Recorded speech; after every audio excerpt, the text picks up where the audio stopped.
Noticentro 1, CMI.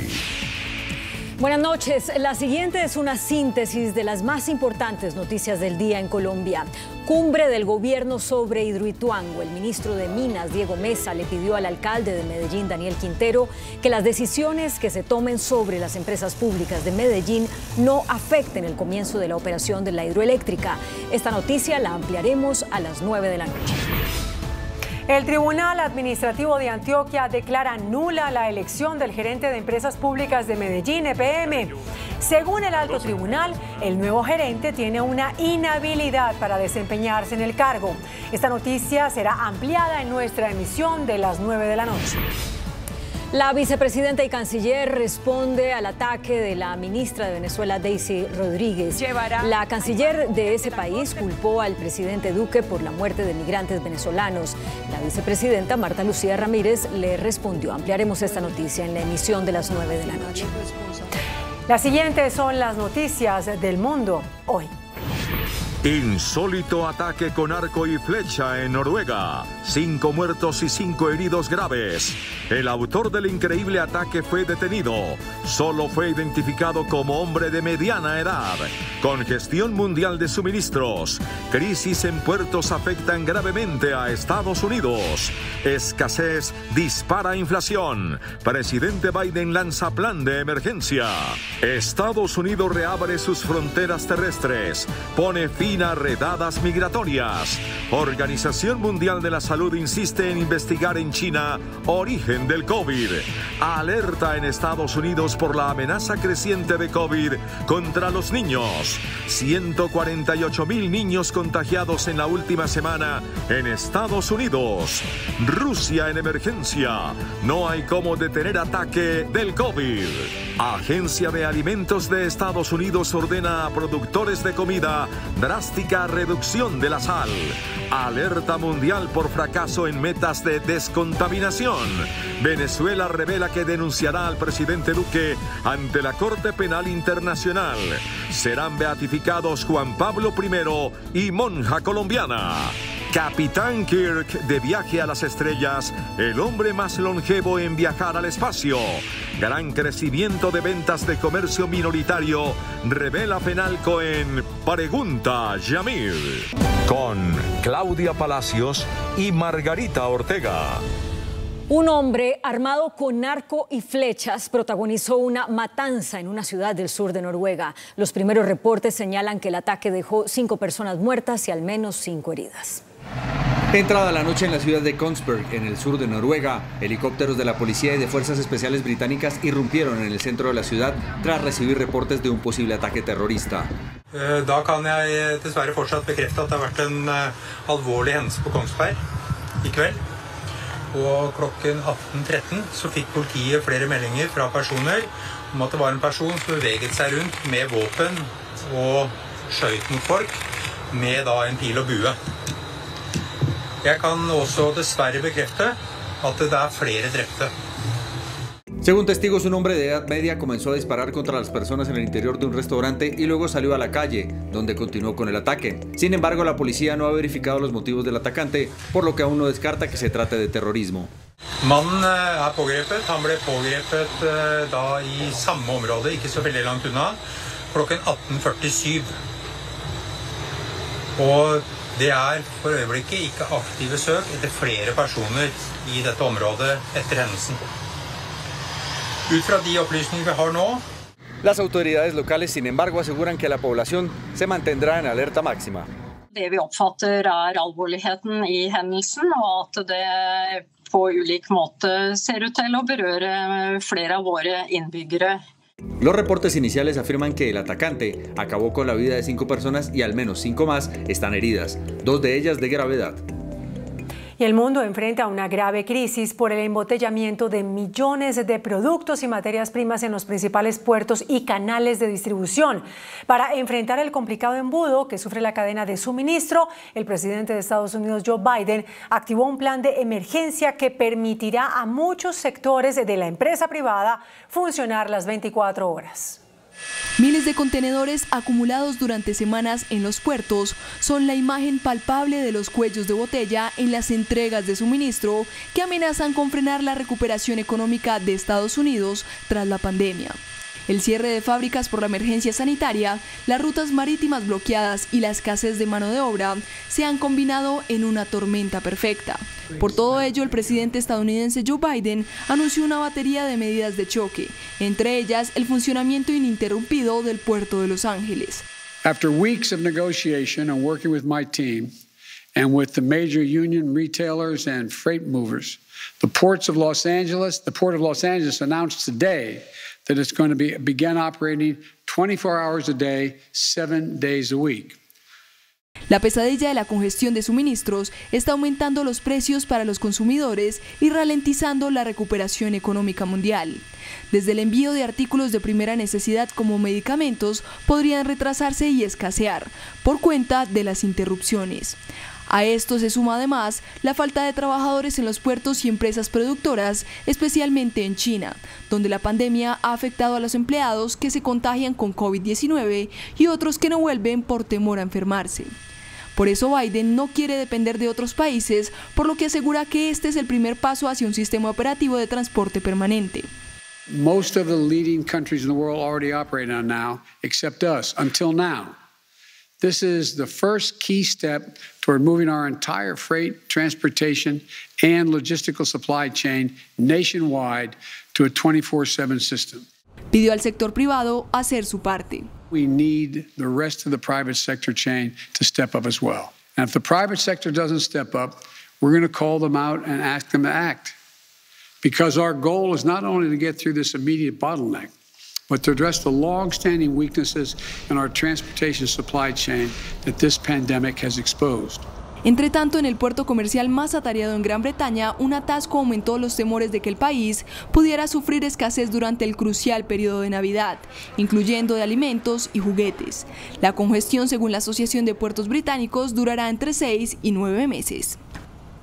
Como consecuencia de lo que veíamos, la inflación en Estados Unidos volvió a crecer por encima de lo esperado y llegó al 5,4% anual. En comparación con septiembre del año pasado, se registraron aumentos notables en los precios de los alimentos y de los alquileres. La economía más grande del mundo se ha enfrentado a los aumentos de precios a lo largo de este año, a medida de que las empresas reabren tras los cierres por el COVID-19 en 2020 y las cadenas de suministro se enfrentan a la escasez y las demoras. El índice de precios al consumidor de Estados Unidos subió un 0,4% en septiembre, llevando la inflación anual al 5,4%, una décima más que el mes anterior. Según el Departamento del Trabajo, en comparación con septiembre del año pasado, se registraron aumentos notables en los precios de alimentos y de los alquileres. Los precios de la energía subieron en septiembre un 24,8% y los de los alimentos subieron un 4,6%, según el informe del gobierno. Los precios que pagan los consumidores por la gasolina también aumentaron un 1,2% el mes pasado y han subido un 42,1% en tan solo un año. La inflación es uno de los principales motivos de preocupación en Estados Unidos, ya que se encuentra en niveles no vistos en más de una década. Hasta ahora, la Reserva Federal ha insistido en que las tasas elevadas de inflación tendrán un carácter transitorio, aunque el dato de hoy demuestra que no terminan de bajar como esperaba el Banco Central. En ese sentido, el banco ha indicado que puede comenzar a retirar el estímulo monetario para finales de este año. Los opositores del presidente Joe Biden también han utilizado los aumentos de precios para argumentar que sus planes de gastos son excesivos. Y Estados Unidos reabrirá sus fronteras terrestres y aliviará las restricciones de viaje para los visitantes que estén completamente vacunados y que vayan de México y Canadá. Esto a partir de noviembre, relajando las prohibiciones que han estado vigentes durante más de 18 meses. A partir de noviembre volverá a fluir el tránsito terrestre entre Estados Unidos, Canadá y México, paso congelado desde hace 19 meses debido a la pandemia del COVID-19. Las autoridades estadounidenses anunciaron que el ingreso será permitido a ciudadanos extranjeros completamente vacunados, independientemente del motivo del viaje. Los legisladores de los estados fronterizos del territorio estadounidense elogiaron la medida. We are here with good news finally. After 19 months, the U.S. border will be open to our Canadian neighbors. There will be a vaccine requirement, but no testing. Durante meses, tanto México como Canadá habían presionado al gobierno de Joe Biden para que aliviara las restricciones. Sin embargo, la prohibición se mantiene para los visitantes que no estén inmunizados. A diferencia de los viajes aéreos para los cuales se requiere evidencia de una prueba de diagnóstico de COVID-19 con resultado negativo antes de abordar un vuelo para ingresar a Estados Unidos, no se requerirá un análisis diagnóstico para llegar al país por tierra o aire, siempre que los turistas cumplan con el esquema completo de vacunación. Además, desde noviembre las autoridades estadounidenses pedirán una prueba de pauta completa e inoculación para quienes procedan de vuelos del exterior y levantará las restricciones de ingreso desde los países de la Unión Europea, Brasil y China. El gobierno de Estados Unidos anunció que pondrá fin a los arrestos masivos de migrantes indocumentados en sus lugares de trabajo. El gobierno de Joe Biden anunció que no habrá más redadas en lugares de trabajo en busca de inmigrantes indocumentados y se centrará más en los empleadores y en el respeto de las leyes laborales para evitar la explotación de los migrantes. El secretario del Departamento de Seguridad Nacional de Estados Unidos, Alejandro Mayorkas, manifestó mediante un comunicado que no tolerarán que los empleadores inescrupulosos que explotan a los trabajadores no autorizados conduzcan actividades ilegales o impongan condiciones de trabajo insalubres o peligrosas. Mayorkas también destacó que durante la administración del expresidente Donald Trump se produjo el arresto simultáneo de cientos de trabajadores y las redadas fueron utilizadas como herramienta por los empleadores explotadores para reprimir y tomar represalias contra la afirmación de las leyes laborales por parte de los trabajadores.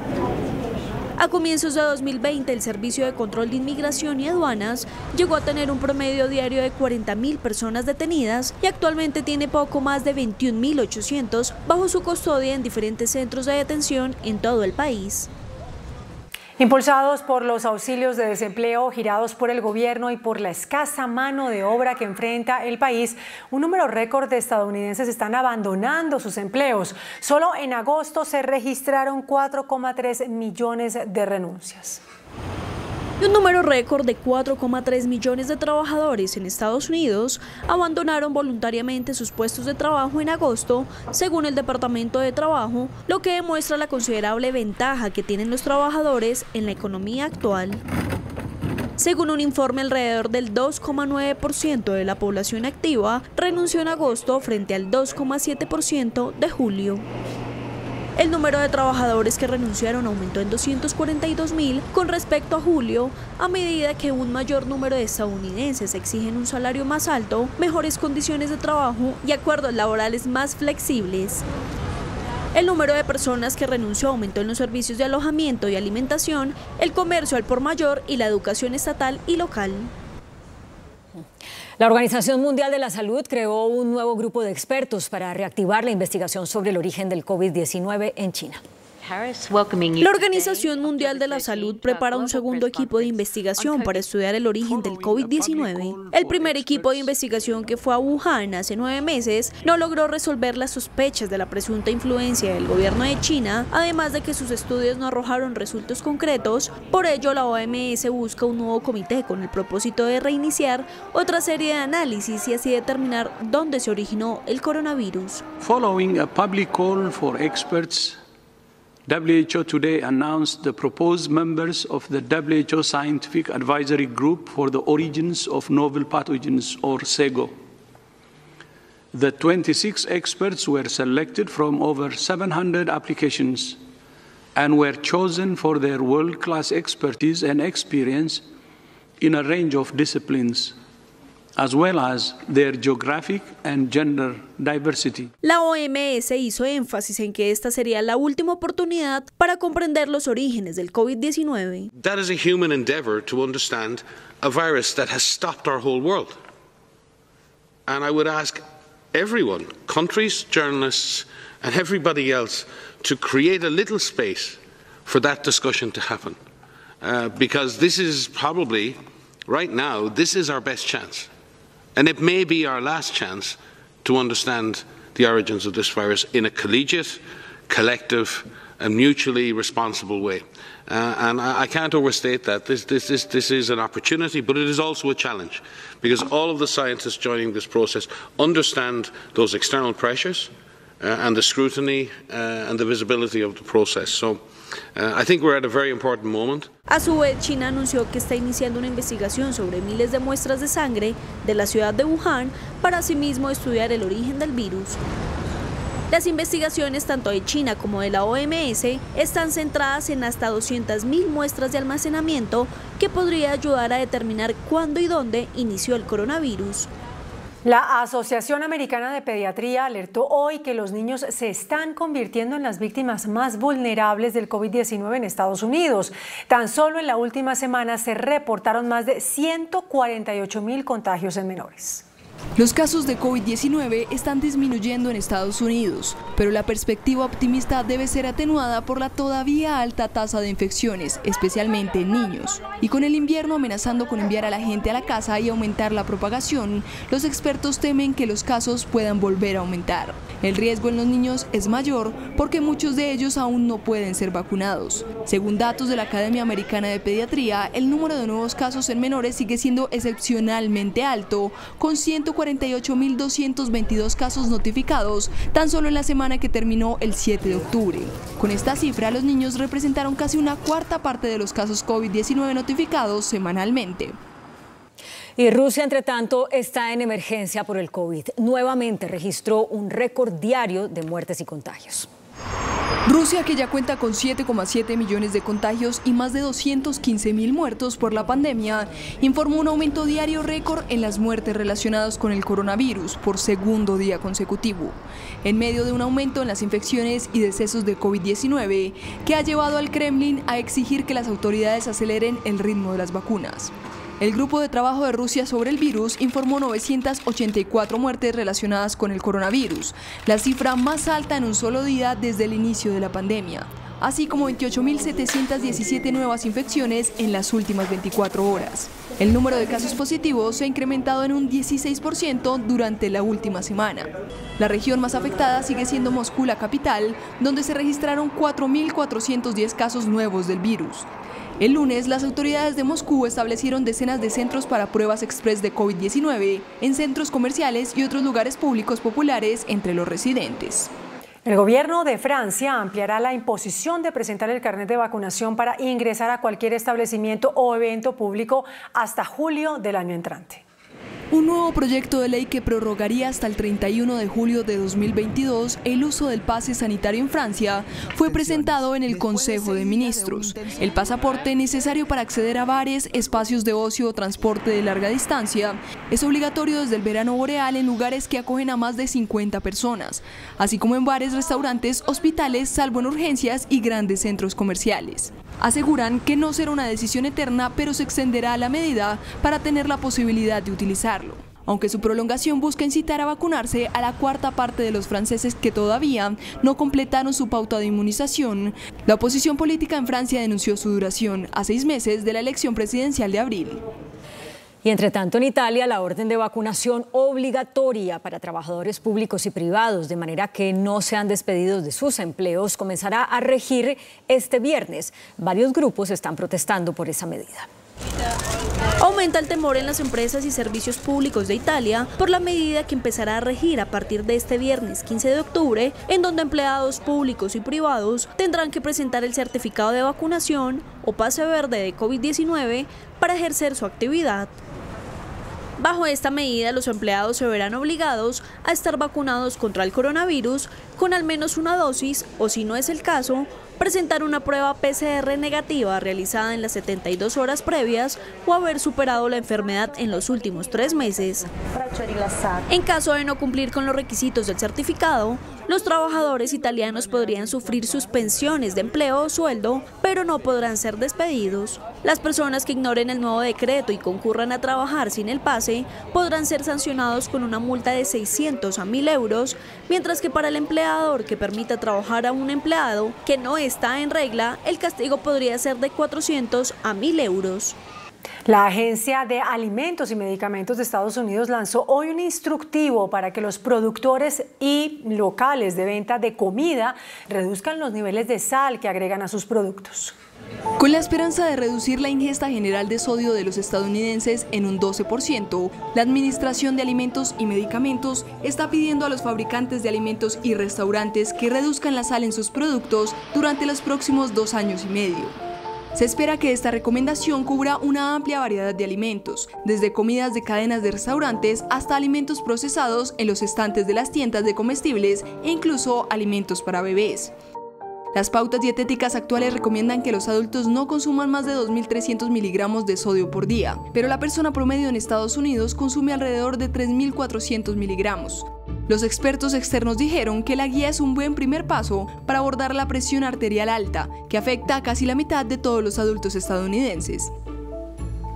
La Agencia Internacional de Energía advirtió hoy que el mundo no cumplirá con las metas de descontaminación que se había fijado. A 2 semanas de la apertura de la cumbre climática COP26 de Naciones Unidas y en plena escalada de los precios de la electricidad en Europa, la Agencia Internacional de Energía lanza en su informe anual serias advertencias ante la dirección que está tomando el mundo en esta cuestión. Urgió a los gobiernos a adoptar más ambiciosas metas de recorte de las emisiones de gases contaminantes. Current commitments from governments are not strong enough to bring us to the trajectory that we would like to see, which is the 1.5 degrees trajectory. And I would like to see more and more countries make commitments, and the existing commitments of the countries, especially for the next 10 years, would be stronger. It's the first wish. Según el organismo de la OCDE, en este momento, al ritmo actual, las emisiones de dióxido de carbono únicamente caerán un 40% para el año 2050. Eso significa que faltaría el 60% para cumplir con las promesas de cero emisiones. El gobierno de Venezuela anunció hoy que denunciará ante la Corte Penal Internacional al presidente Iván Duque por cargos de exterminio a migrantes venezolanos. Oficialmente, la vicepresidenta de Venezuela, Delcy Rodríguez, aseguró que detrás de la muerte de los niños en Tibún, norte de Santander, hay realmente toda una operación financiera y política para aprovecharse de los migrantes venezolanos, que terminó, según ella, con el asesinato de los 2 menores, así como de otros 3.000 venezolanos migrantes en los últimos 6 años. Rodríguez dijo que uno de los responsables es el propio presidente de Colombia, Iván Duque, y que por eso llevarán el caso ante la Corte Penal Internacional. Venezuela llevará a Iván Duque ante la Corte Penal Internacional por el delito de exterminio y persecución contemplado en el artículo 7.1h del Estatuto de Roma, por la persecución contra nuestros migrantes, por el asesinato de nuestros migrantes. La vicepresidenta venezolana además acusó a Juan Guaidó y a toda la oposición que dirige por impulsar esta estigmatización contra los migrantes, esto en complicidad con el gobierno colombiano. Por su parte, el presidente Nicolás Maduro, durante una rueda de prensa televisiva, dijo que el gobierno colombiano tenía que responder por el crimen de los 2 menores y exigió justicia por los más de 1.500 migrantes asesinados. Nosotros tenemos que actuar con la verdad y con la justicia y exigir que haya justicia por el crimen de estos 2 niños, de más de 1.500 venezolanos y venezolanas migrantes, y por la desaparición de más de 860 venezolanos desaparecidos. No se sabe dónde están. El gobierno de Maduro además confirmó que ya se comunicaron con la oficina de la Alta Comisionada de Derechos Humanos, Michelle Bachelet, y con el Alto Comisionado para los Refugiados, Filippo Grandi, para que ambos investiguen y actúen en este caso de los niños asesinados en el municipio de Tibún. La Oficina del Alto Comisionado para los Derechos Humanos de la ONU pidió hoy una investigación independiente para esclarecer la muerte en prisión del militar venezolano Raúl Isaías Baduel. La hija de Baduel, quien fue aliado del presidente Hugo Chávez, dijo que el gobierno de Maduro asesinó a su padre, que es falso que este tuviera COVID. Según una ONG, ya son 10 los presos políticos que han muerto bajo custodia en Venezuela. El Papa Francisco autorizó hoy el inicio del proceso de beatificación del desaparecido pontífice Juan Pablo I y de la monja colombiana María Berenice Duque.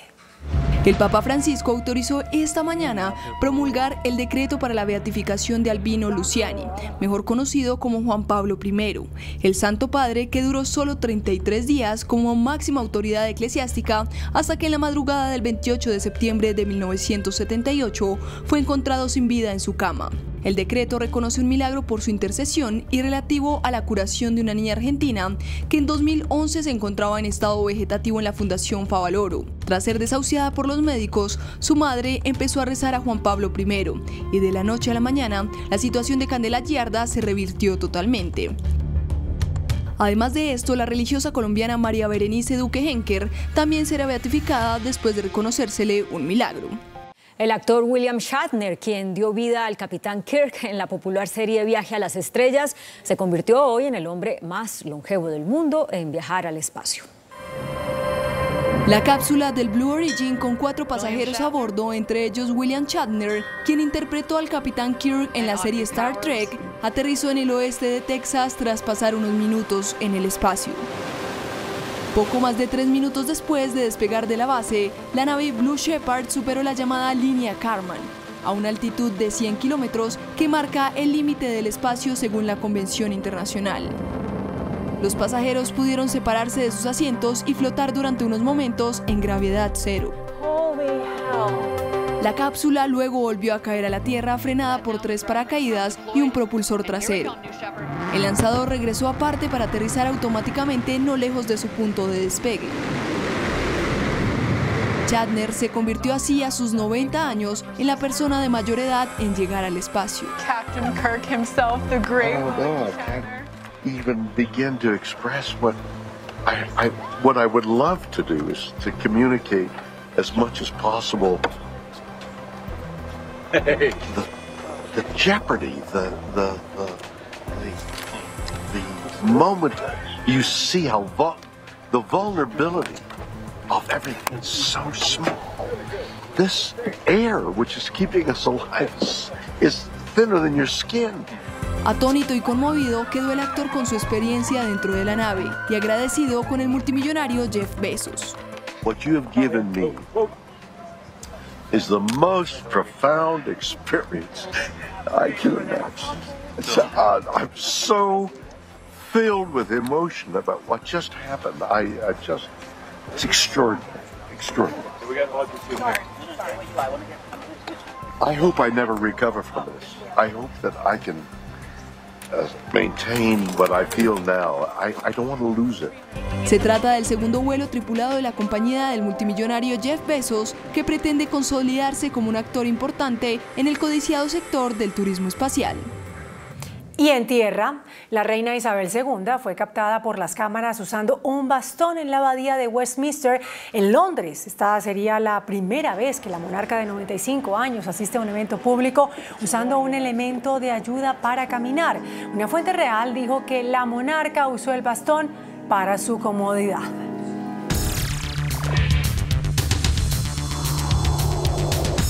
Muy buenas noches. La Federación Nacional de Comerciantes, FENALCO, divulgó hoy un informe sobre las ventas del comercio minorista durante el mes de septiembre. El presidente de FENALCO, Jaime Alberto Cabal, reveló cifras que confirman la tendencia a la recuperación de la economía nacional. Según el informe, las ventas al por menor crecieron. El doctor Cabal es nuestro invitado de esta noche. Muy buenas noches, doctor Cabal. En general, ¿cuál fue el resultado de las ventas del comercio minorista durante el mes de septiembre? Yamid, muy buenas noches para usted, todos los oyentes. La verdad es que septiembre confirmó lo que ya veníamos pronosticando, y es que el comportamiento de las ventas iba a ser muy superior al del año 2020. En efecto, el 57% de todos los comerciantes vieron crecer sus ventas en este mes contra el 14% que las vio disminuir. Pero lo más interesante es que se cierra un trimestre, que es julio, agosto y septiembre, como el mejor trimestre del año para el comercio organizado, como quiera que pues el primer semestre ha sido muy malo, Yamid, y veníamos en franca recuperación, y eso hace pronosticar que vamos a cerrar con un año muchísimo mejor. Los especialistas, doctor Cabal, calculan el crecimiento de la economía sobre un 8% durante el año en Colombia. ¿Usted cree que el comercio tendrá un crecimiento igual? Yamid, sin lugar a dudas superior, porque le voy a hacer este pequeño análisis. Antes de la pandemia, en el año 2019, cuando la economía colombiana creció al 3.3%, el comercio creció al 4.9%. Pero también en el año 2020, la pandemia, cuando la economía decreció a menos 6.8%, el comercio lo hizo al menos 17%. Eso quiere decir que el comercio es un gran jalonador de la economía, bien sea para el crecimiento o en contrario para su decrecimiento. Por eso, en el pronóstico que hemos hecho nosotros también, que la economía estará entre un 7 y 8% creciendo, creemos que el comercio va a crecer por lo menos a un 15 o un 16%, jalonando ese crecimiento sobre los demás sectores del PIB. Qué buena cifra. Ahora, doctor Cabal, sobre el informe divulgado hoy por FENALCO, ¿qué es lo que usted más destacaría con respecto a estas ventas minoristas? Pues Yamid, yo destaco varias cosas, si me lo permite. La primera que es muy importante, y es que se confirma aquello que cuando no hay restricciones y se puede convivir en ese sano equilibrio de cuidar la salud y la economía, el comercio le responde al país, o cuando no hay paros o movilizaciones, el comercio tiene un gran desempeño. Mire que estamos muy contentos porque ya se han recuperado un número muy importante de empleos que se han perdido durante la pandemia y el paro nacional. Estamos hablando que de 900.000 empleos, ya cerca de 400.000 se han vuelto a reincorporar a los establecimientos comerciales.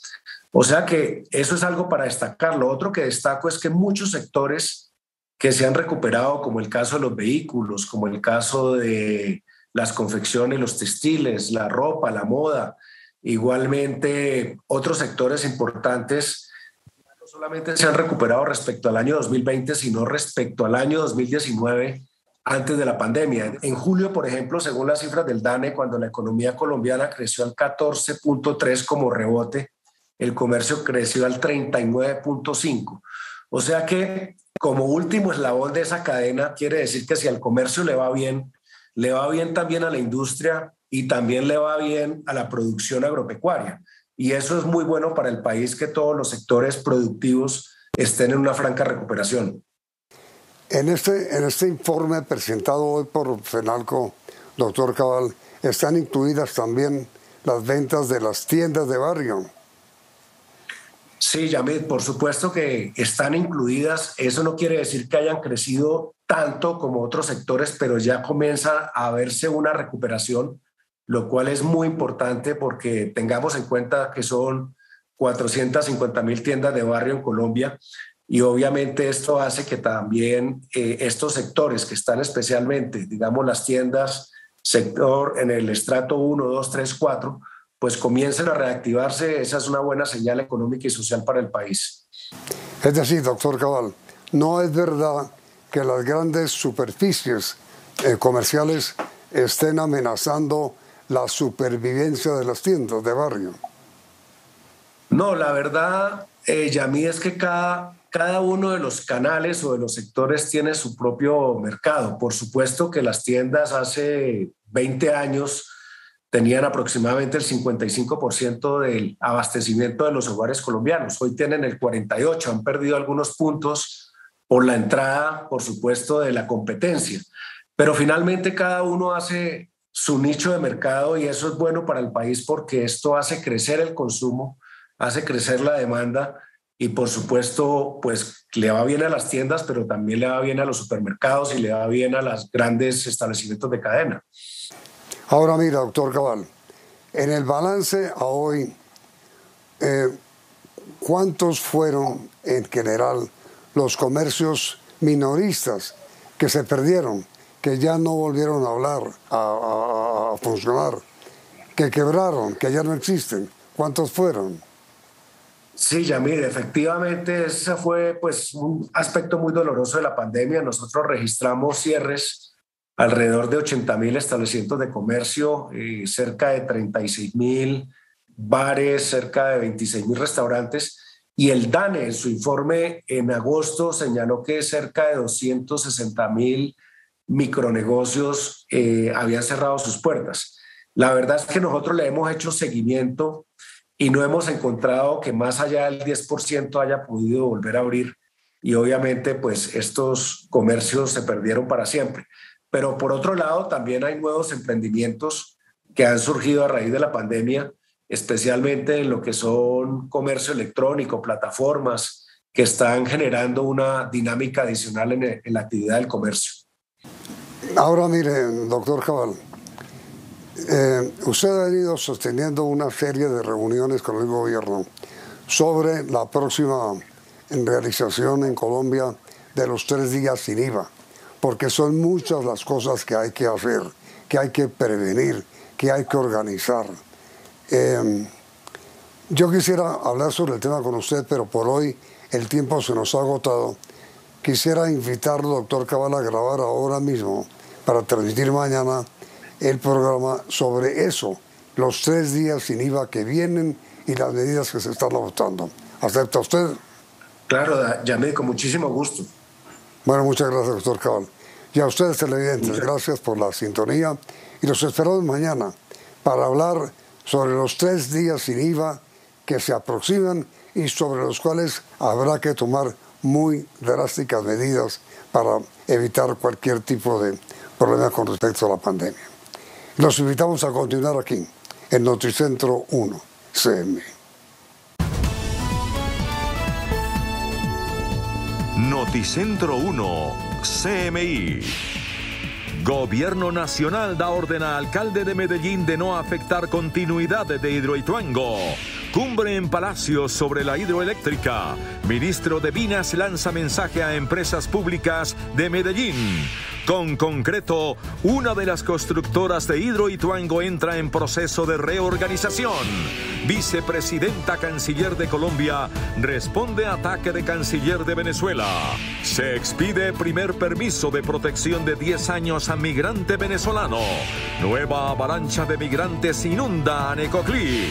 Desde las cárceles se ordena el 40% de delitos en el país, revela ministro de Justicia. Monja colombiana será beatificada por el Papa Francisco. Golpe al Clan del Golfo. 12 capturas y decenas de propiedades incautadas. Ex líderes de antiguas FARC reconocen que hubo malos tratos a secuestrados. Libre abogado Diego Cadena por vencimiento de términos. Avanza reforma a la justicia. Aprobada en primer debate. Alerta por niños en veras en el Parque Nacional. 60 están enfermos. Alza del trigo impacta tamaño y precio del pan. Así será el nuevo estadio El Campín. Sector privado presenta propuestas para renovar complejo deportivo. Con Claudia Palacios y Margarita Ortega. Bienvenidos a nuestra segunda hora de noticias. En una cumbre en el Palacio de Nariño, el gobierno se reunió con el alcalde de Medellín, Daniel Quintero, con el fin de buscar soluciones al proyecto de Hidroituango. Se hizo un llamado para que las decisiones que se adoptan en las empresas públicas de Medellín no pongan en riesgo el cronograma del proyecto. El encuentro de 2 horas y media se adelantó con el objetivo de conocer de primera mano los avances sobre el proyecto de Hidroituango. Los ruidos que giran en torno a las empresas públicas de Medellín han inquietado a la opinión pública y sobre todo al mercado energético y financiero por el futuro del proyecto. La cumbre realizada en la Presidencia de la República con la participación del ministro de Minas y Energía Diego Mesa, el contralor general Felipe Córdoba y el alcalde de Medellín Daniel Quintero tuvo como fin poner los puntos sobre la mesa a un proyecto de generación de energía el cual aportará 17% a la matriz energética del país. El llamado del gobierno a la alcaldía de Medellín se mantiene para que las decisiones sobre la EPM no afecten el cronograma establecido para el proyecto. A la fecha, de acuerdo con la información de la empresa, se tiene un avance del 85% y se espera que en junio de 2022 se encienda la primera turbina y la planta inicie operaciones en noviembre de ese año.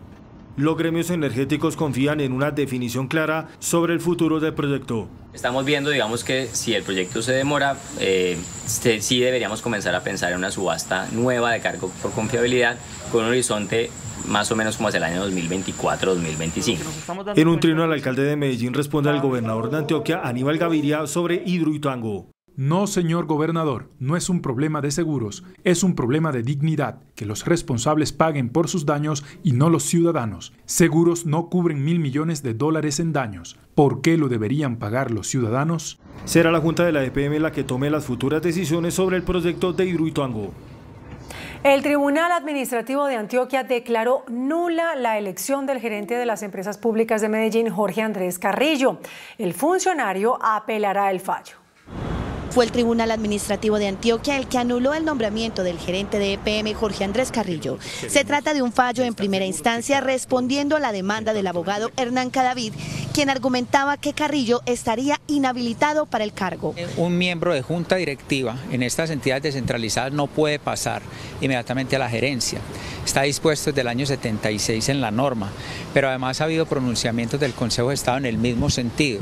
Por su parte, EPM respondió a través de un comunicado que el gerente de EPM se mantiene en sus funciones y que apelará el fallo sobre su nombramiento. Carrillo fue nombrado por el alcalde de Medellín y la junta directiva el 13 de abril de este año 2021. Con Concreto, otra de las empresas constructoras del proyecto Hidroituango, entró en procesos de organización. Otra de las constructoras del proyecto de Hidroituango inicia procesos de reorganización ante la Superintendencia de Sociedades, la cual quedó en firme a través de este documento. La empresa busca sanear sus estados financieros y lograr acuerdo con sus acreedores a compromisos que pueden llegar a $1 billón. Con Concreto tiene el 35% de la participación en el proyecto de Hidroituango, siendo una de las constructoras más representativas. La medida se da un día después del anuncio de Coninsa Ramón S.A., también constructora del proyecto, que también se acogió a un proceso de reorganización. Se evalúa si las inversiones en Hidroituango se ponen en riesgo. La concejal de Medellín, Gina Aguinaga, denunció que Empresas Públicas de Medellín ha ocultado auditorías que revelan irregularidades en la construcción del proyecto de Hidroituango. El informe forense a Hidroituango fue solicitado por el anterior gerente de EPM, Álvaro Guillermo Rendón, y arrojó 33 hallazgos sobre decisiones tomadas por administraciones anteriores e irregularidades cometidas desde diseños hasta contrataciones en la megaobra. Algunos tienen que ver con los contratos y con las obras como tal y los diseños de los 2 túneles iniciales de desviación, donde se muestran falencias en los diseños, falencias en la construcción, falencias en la interventoría y también, digamos, omisiones por parte de EPM por no tomar los correctivos. Sin embargo, el informe nunca fue presentado públicamente y, según la concejal María Paulina Aguinaga, el gerente lo ocultó y permaneció engavetado. El precandidato presidencial Sergio Fajardo aseguró que lo que está pasando con Empresas Públicas de Medellín es el resultado de un proceso mal manejado. Como un cáncer, calificó Sergio Fajardo la crisis que atraviesa hoy Hidroituango. El candidato presidencial aseguró que la situación es fruto de un proceso mal manejado. Es el fruto de un proceso mal manejado que, por supuesto, yo creo que se puede reorganizar y se puede hacer bien para que Colombia reciba la energía que tiene que producir Hidroituango.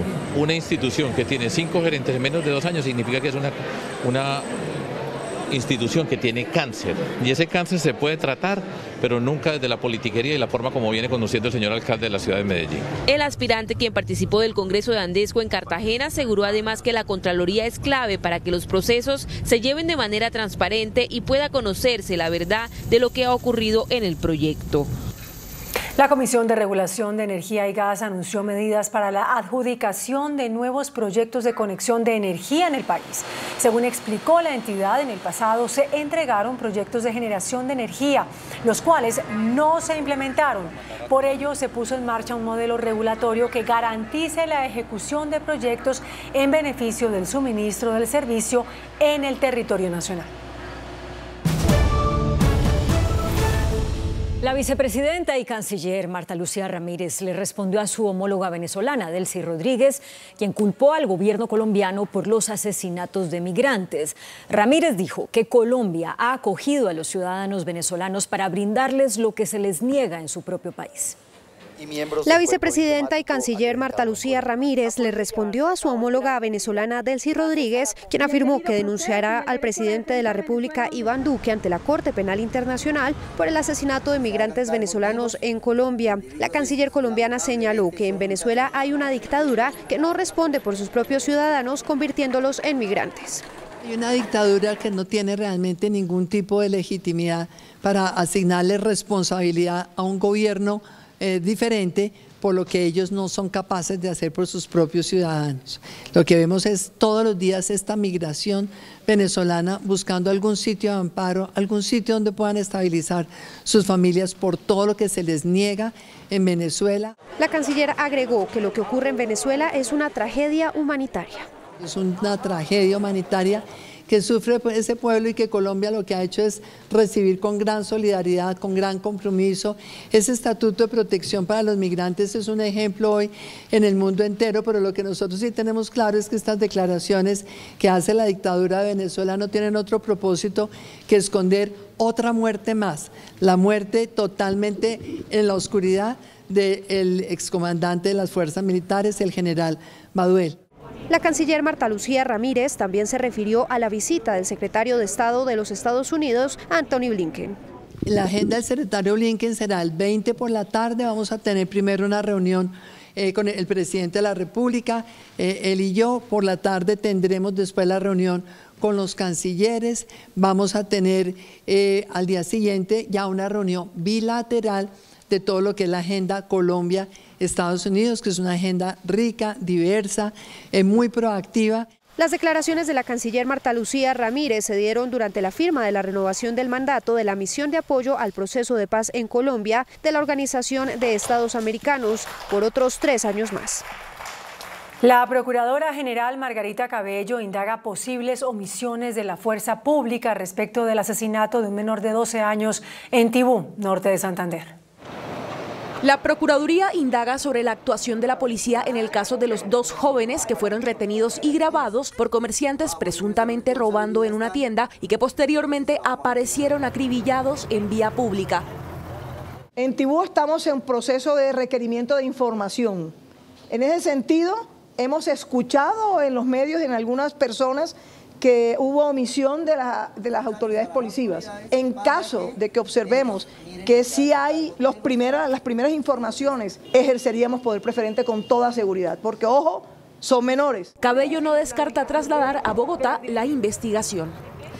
El presidente de la República, Iván Duque, junto con el director de Migración Colombia, Juan Francisco Espinosa, entregaron este miércoles la primera tarjeta del Estatuto de Protección Temporal, un documento con el que se regulariza en Colombia al primer ciudadano venezolano. Óscar Enrique Soto, un hombre de 49 años de edad, oriundo de la ciudad de Acarigua, Venezuela, quien llegó en el año 2017 a Colombia, atravesando la frontera por Arauca, recibió este miércoles por parte del Gobierno Nacional la primera tarjeta que lo acredita como beneficiario del Estatuto Temporal de Protección. En otras palabras, un documento que le permite estar de manera regular hasta por 10 años en el país.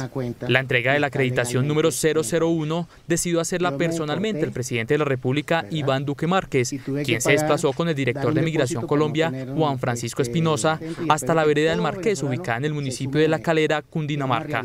El estatuto expedido por el Gobierno Nacional busca beneficiar a 1.800.000 migrantes que están en Colombia como Óscar Soto. La entidad migratoria avanza rápidamente con la última etapa del estatuto. Cada día son más los migrantes que llegan al municipio de Necoclí, en Antioquia, buscando llegar a Panamá. Según la personería de esa población, ya son 22.000 los migrantes represados en esa zona del país. Avalancha de migrantes en Necoclí, Antioquia. Cifras conocidas por este noticiero dan cuenta de 22.000 migrantes que estarían represados en el pequeño municipio. La presencia masiva de migrantes acá en el territorio de Necoclí obedece a que solo pueden pasar para la frontera con Panamá 500, pero están llegando 1.000 diarios y 1.200. Se agudiza la situación por múltiples factores. Uno tiene que ver con la venta masiva de tiquetes para que los migrantes pasen en embarcaciones autorizadas de Necoclí, Antioquia, a Candí, Chocó. Sí, los tiquetes están vendidos hasta el 1 de noviembre y hay vendidos por día 500 tiquetes. El desespero por pasar en el menor tiempo posible a Panamá ha llevado a que cientos de migrantes arriesguen sus vidas en lanchas ilegales. Hay unas lanchas que salen de manera ilegal, de 2 a 3 lanchas diarias, están saliendo en las horas de la madrugada. Permanecen desaparecidas 6 personas que cayeron al mar en medio de un naufragio. El Ministerio de Justicia aseguró que entre el 30 y el 40% de los homicidios y delitos de alto impacto en el país son ordenados desde las cárceles. Hoy hubo operativos en 45 centros penitenciarios. En la madrugada de hoy, el ministro de Justicia y el director del Instituto Penitenciario y Carcelario INPEC lideraron operativos en las 45 cárceles del país perfiladas por su incidencia en la criminalidad.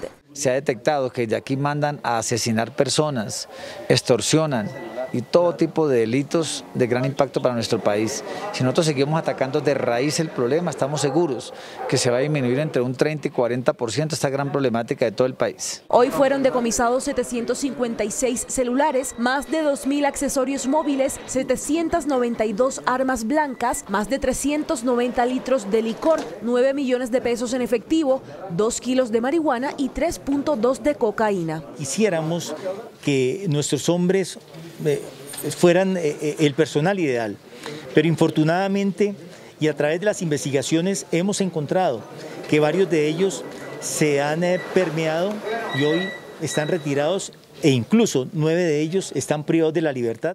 83 funcionarios del INPEC están siendo investigados por esta corrupción en las cárceles por permitir el ingreso de elementos prohibidos. Ana María Cuesta, Noticentro 1 CMI.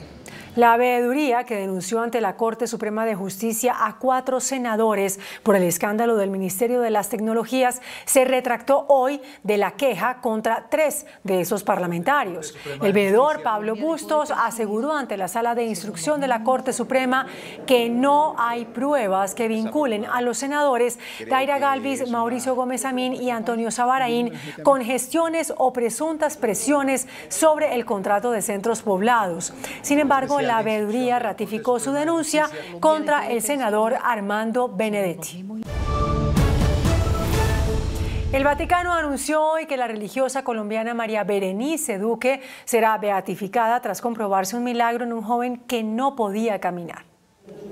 Desde los 7 años, Sebastián Vázquez comenzó a sufrir una enfermedad huérfana que lo dejó postrado en una cama. Empecé con mareos, sudoración en las manos, taquicardias. En una de sus peores recaídas, el hombre de 34 años se aferró a su fe y a la oración, pidiéndole a la Madre María Berenice Duque que intercediera por él y le concediera el milagro de la salud. Y vi cuando del cielo raso se desprendieron 2 destellos de luz, y cada uno directo del cielo raso, como las cuerdas de un títere, se quedaron fijos aquí, uno en mi hombro derecho y otro en el hombro izquierdo. La autora del milagro fue la Madre María Berenice Duque, misionera religiosa nacida en 1898 en Salamina, Caldas. Su vida la dedicó a ayudar a los más necesitados como educadora y a su labor social con la comunidad Hermanitas de la Anunciación en Medellín. Fue una mujer contemplativa, orante, entregada a darle a Dios hasta la última gota de su vida. Y aunque el milagro fue aprobado por la Iglesia en 2014, solo hasta hoy el Vaticano le notificó a las hermanitas que la Madre María Berenice se convirtió en beata. Un desgarrador testimonio sobre las amenazas de muerte en su contra hechas por el padre de una paciente que murió víctima de cáncer hizo una médica oncóloga en el Senado de la República. El desgarrador testimonio de la oncóloga Patricia Montenegro se dio en la Comisión Séptima del Senado en un foro sobre la seguridad para el personal de la salud en Colombia. Allí relató cómo un padre de familia que vio morir a su pequeña hija de 9 años por leucemia la amenazó de muerte durante varios meses. Seguramente la situación de dolor y de odio o de rencor que se le generó a la familia al ver que llegó y no se pudo hacer nada, no hubiera terminado siendo una amenaza contra mi vida, contra mi integridad, contra mi familia. O sea, la angustia que tuve que vivir esos días, tuve que cambiar de vehículo, tuve que cambiar la ruta para mi casa, tuve que cambiar las chapas de mi casa. Y es que las cifras de amenazas contra el personal médico van creciendo en Colombia, de acuerdo con un informe de la Cruz Roja leído por el presidente de la Comisión Séptima, Mauricio Delgado. Siendo lamentable que el 50% de los casos de violencia registrados fueran los responsables de las agresiones los propios pacientes, sus familiares o miembros de la comunidad en general. El proyecto de ley que está en estudio en tercer debate lo que busca es generar una hoja de ruta para que el personal de la salud sepa a quién acudir y tener garantías de seguridad ante estos hechos de intolerancia. La policía reportó la captura de 12 presuntos familiares y testaferros de los cabecillas del Clan del Golfo en el departamento de Antioquia.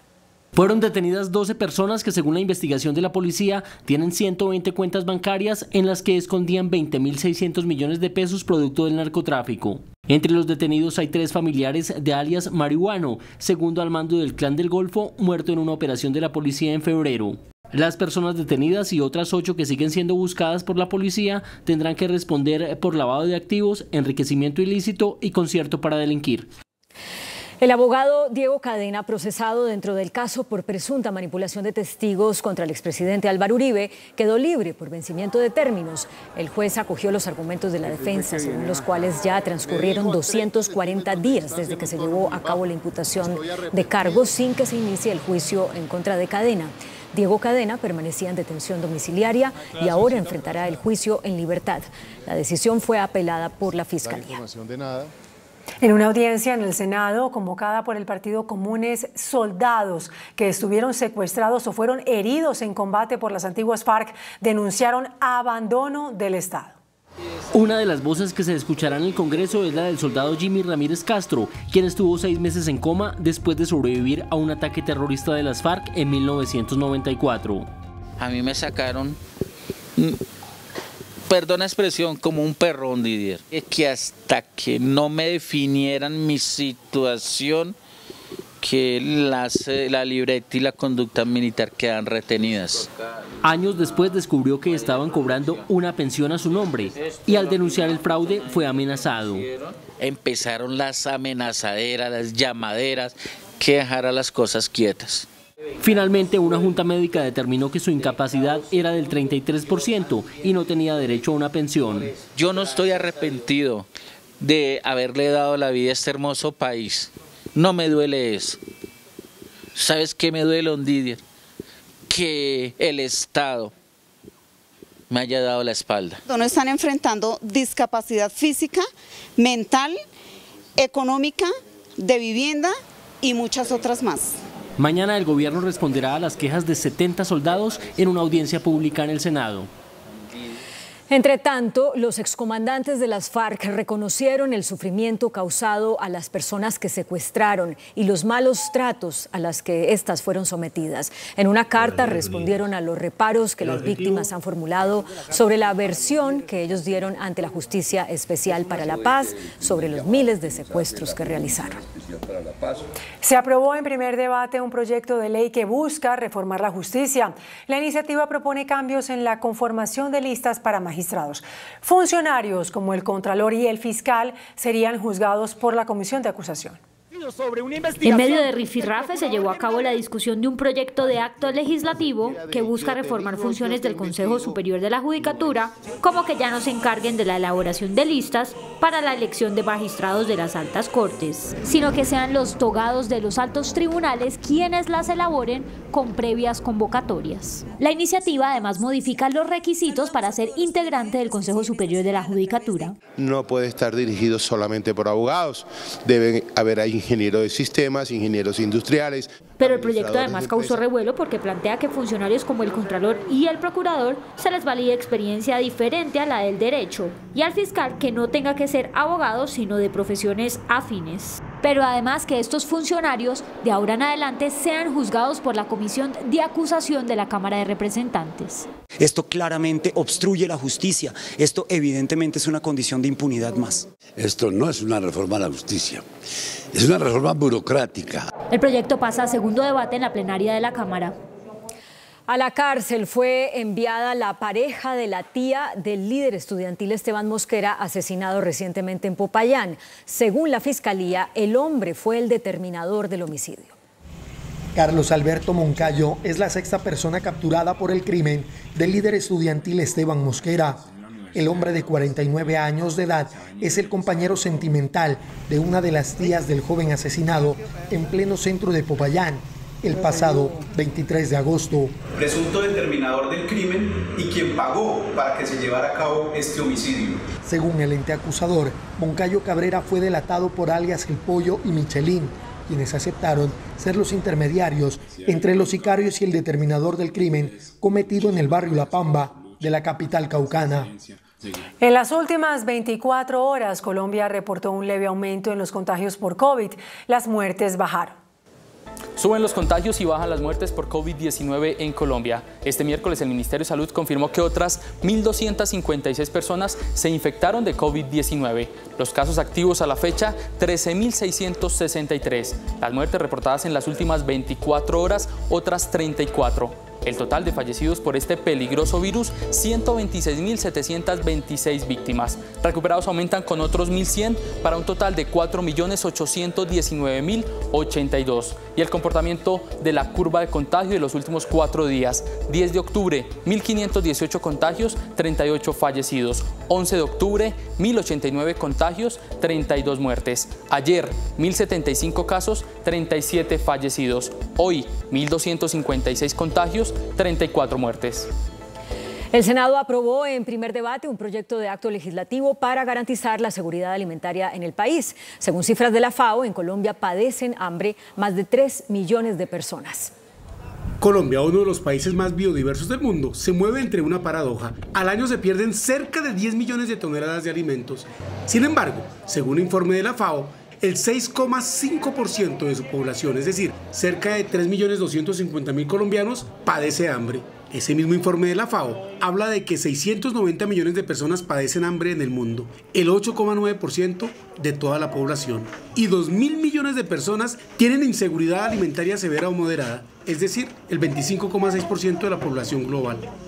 Por eso, una comisión primera del Senado fue aprobado un proyecto de acto legislativo para modificar el artículo 65 de la Constitución y que el Estado se comprometa así con la seguridad alimentaria y evitar que sus ciudadanos aguanten hambre.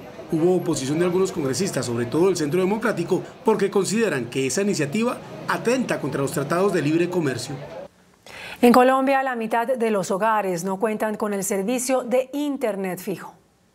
Las empresas del sector de las telecomunicaciones expresaron su preocupación por las brechas de conectividad que tiene el país. Según las cifras en Colombia, 1 de cada 2 hogares no están conectados a Internet fijo. Cuando entendemos esto y la dimensión frente a lo que acabamos de vivir como una pandemia, donde todos estuvimos confinados en nuestros hogares y la única forma de comunicarnos con el mundo era a través de la conectividad a Internet, pues tenemos claramente una asignatura pendiente que es reducir esa brecha digital. Además, señalaron cuáles son las mayores barreras en el sector. Una inseguridad jurídica en el sector enorme que tenemos que superar. Las declaraciones se dieron durante el segundo día del Congreso de Andesco que se lleva a cabo en la capital de Bolívar. Las fuertes lluvias en diferentes departamentos de Colombia dejan al menos 9.000 personas damnificadas. Septiembre y octubre han sido los meses más lluviosos del año según el IDEAM. Las precipitaciones han dejado entre el 1 de septiembre y el 10 de octubre 9.245 damnificados. Son 2.025 eventos. Son inundaciones, movimientos en masa, vendavales, temporales, crecientes súbitas, granizadas y avenidas torrenciales, afectando 701 municipios y 31 departamentos. Las regiones más atacadas por el invierno son Antioquia, norte de Santander, Cauca, Córdoba, Huila, Tolima, Bolívar y Sucre. Un hombre se salvó de morir en Barranquilla luego que el vehículo en el que se movilizaba fuera arrastrado por un arroyo. 2 militares lo auxiliaron. Saliendo de un restaurante en el norte de Barranquilla, este vehículo fue sorprendido por la fuerte corriente. No sabía ni qué estaba pasando, pero tenía algo claro, que no me podía salir del carro. El abogado y profesor universitario Álvaro Pardo Palencia, quien conducía, prefirió esperar dentro del automóvil porque tenía la certeza de que si trataba de salir, la corriente se lo llevaría a él. En el instante en que ya iba a caer el vehículo al canal subterráneo, aparecieron los soldados que fueron sus ángeles. Volvió a él la esperanza de vivir. Corría a hacer mi labor, lo que tenemos que hacer nosotros, para eso estamos, para ayudar a la comunidad, a la gente. El abogado agradeció a los soldados que, arriesgando sus vidas, los salvaron de caer al temible canal del arroyo del 84. Hay alerta en Bogotá por la salud de los menores de edad en Vera que viven en cambuches en el Parque Nacional. Más de 60 de estos han presentado problemas de salud. Descalzos, a la intemperie y expuestos a todo tipo de infecciones, permanecen 240 niños en Vera en el Parque Nacional. Es urgente que el gobierno nacional y el gobierno distrital tomen cartas en el asunto de manera seria. Según la concejal Ana Teresa Bernal, por lo menos 60 pequeños han presentado problemas de salud, como enfermedades respiratorias y alergias en la piel. Hay 4 niños hospitalizados y algunos en cuidados intensivos. Los indígenas ya completan 2 semanas viviendo bajo estos plásticos. Los niños, la mayoría menores de 10 años, han sido los más golpeados por vivir en estas condiciones. Hemos instado a la administración distrital para la efectiva y plena garantía y protección de derechos fundamentales de las poblaciones. Sigue en pie la oferta del distrito de traslado al Parque de la Florida. 800 ya han aceptado el albergue por 2 meses. Seguimos en Noticentro 1 CMI. El estadio El Campín se renovará por completo. Hoy fue dada a conocer la propuesta del sector privado para remodelar este complejo deportivo. 83 años después, el Campín cambiará de cara. Hoy fue presentada la ambiciosa propuesta que busca renovar el estadio y sus alrededores en los próximos 5 años. El 100% del recurso es de privados, en ningún momento es plata pública. El estadio El Campín será demolido por completo, pero por fases. En etapas, porque no va a parar el fútbol. El nuevo estadio tendrá capacidad para 45.000 personas. Será techado, con cubierta corrediza. Él detecta cuando las condiciones atmosféricas van a cambiar y automáticamente se cierra la cubierta. Además, el proyecto plantea construir 1.300 parqueaderos subterráneos y encima un gran complejo deportivo, turístico y cultural que contará con hoteles, salas de cine, bolos, canchas deportivas, restaurantes y hasta coliseo para torneos de videojuegos. Tendremos un hotel de más de 100 habitaciones, tendremos nuestra primera turbina o túnel de viento para la simulación de caída libre. La alianza público-privada asciende a 927.000 millones de pesos. Se disparó el precio del trigo. El alza de este producto está impactando el precio y el tamaño del pan. Productos de panadería, pastelería, galletería y las pastas tendrán un incremento en sus precios debido al alza que se viene presentando en el trigo. El producto, que apenas representa el 0,3% de la producción nacional, tiene que ser importado, sufriendo los aumentos del mercado internacional hasta de 153%. Los costos ya se trasladan al consumidor final, aunque se teme por una caída en el consumo. Si los insumos suben, debe subir el producto de uno también. Eso es lo lógico. Durante la pandemia se subió el pan a 300 pesos. Ahorita la idea es de que el pan va a quedar a 400, la gente no va a poder pagar esto. Cali es una de las ciudades con mayores incrementos. Muchas cosas subieron últimamente, el mercado está muy caro y entonces tocó dejarlo en 300 pesos. Aquí lo manejamos a 300, 7 por 2.000, mientras hay con la promoción. Se esperan medidas desde el gobierno nacional. La situación de inseguridad en Colombia es preocupante. En los 9 primeros meses fueron presentadas 189.000 denuncias por hurto. 693 robos diarios son denunciados por los colombianos, hablándose solo del denominado raponazo o en su mayoría de casos con violencia, como ocurre en las calles del país. Este noticiero revela la cifra más reciente que manejan las autoridades y con las que se crean nuevas estrategias para frenar esta oleada de inseguridad. Entre enero y septiembre de este año son 189.142 denuncias de robos. un incremento respecto al año anterior del 28,54%. Lo que hoy se plantea como una estrategia es algo anacrónico y que no se está utilizando a nivel internacional, y es que es tener más pie de fuerza en las calles. Esto únicamente genera un efecto globo y una percepción falsa de seguridad. ¿En qué sentido? Las bandas del crimen organizado no están desapareciendo, solo se están cambiando de localidad o salen de la ciudad y regresan nuevamente. No solamente es cuestión de la policía que haya más policía, sino que hagan algo con todos los delincuentes. Bogotá sigue siendo la ciudad con más robos, seguido está Cali y en tercer lugar Medellín. El índice de capitalización de la bolsa, que mide el comportamiento de las 20 principales acciones, cerró al alza. El informe bursátil. El índice selectivo MSCI Colcap de la Bolsa de Valores de Colombia subió 0,56% a 1.394 puntos. La acción de Bancolombia fue la que más subió, con una valorización de 2,03% a 33.180 pesos. La acción de Conconcreto fue la que más bajó, con una pérdida de 11,53% a 330 pesos. La acción más negociada de la jornada fue la de Ecopetrol, al movilizar más de 23.000 millones de pesos, con una variación positiva de 0,17% a 2.909 pesos. La encuesta de hogares del DANE reveló que más del 47% de los trabajadores se encuentran en la informalidad. La informalidad, que en agosto del 2019 marcaba un 47%, en agosto del 2020 subió a 47,2% y hasta agosto de este año ya sumaba 47,7% de los trabajadores. El DANE también reveló que las ciudades con más altas tasas de trabajo informal son Cúcuta, Sincelejo, Riohacha, Santa Marta y Valledupar. Las grandes ciudades como Bogotá, Medellín y Manizales tienen las menores tasas. En el país hay más de 10.100.000 trabajadores informales. El dólar cerró a la baja. Indicadores económicos en Noticentro 1 CMI. Los indicadores económicos. La tasa representativa del mercado que regirá para mañana jueves será de 3.725 pesos con 75 centavos. Los profesionales del cambio compran la divisa en promedio entre 1.740 pesos y la venden entre 1.780 pesos. Un euro cuesta 4.336 pesos con 50 centavos. La libra de café en Nueva York se cotizó a $2 con 8 centavos.